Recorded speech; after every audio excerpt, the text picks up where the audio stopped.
As we move on to other parts in the city of Atlanta where we saw those flood waters just really take over certain areas, let's get to 11 Alive's Ariana Manise out there.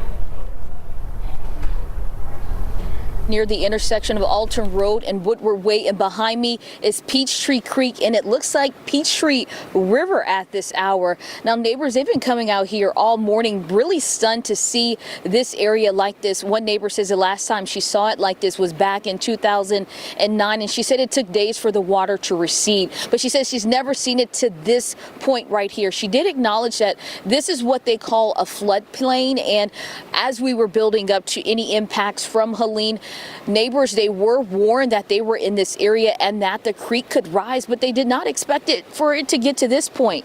Now there's a car over here in this area. It is in the Betty Young Park. We're learning that someone had to be rescued from that car overnight.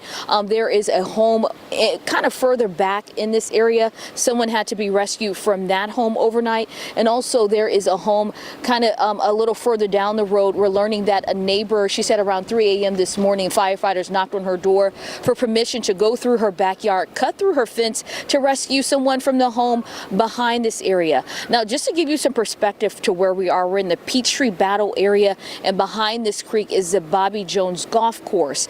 And you see this water just swiftly moving through this area. People are just coming by, just really shocked at this point because they did not expect this water to rise to this point.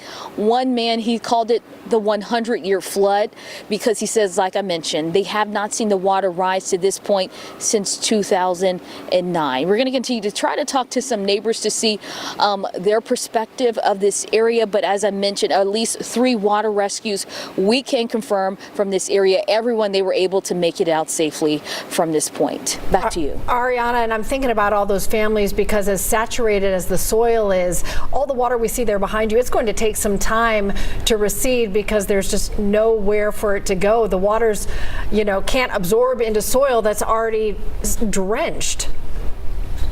Yeah, that's right, Cheryl. And one young lady I spoke to, she says that up until this point, the creek was pretty low. She says that they hadn't had some rain in some days. So they did not, once again, they did not expect the creek to rise to this point and turn into a Peachtree River.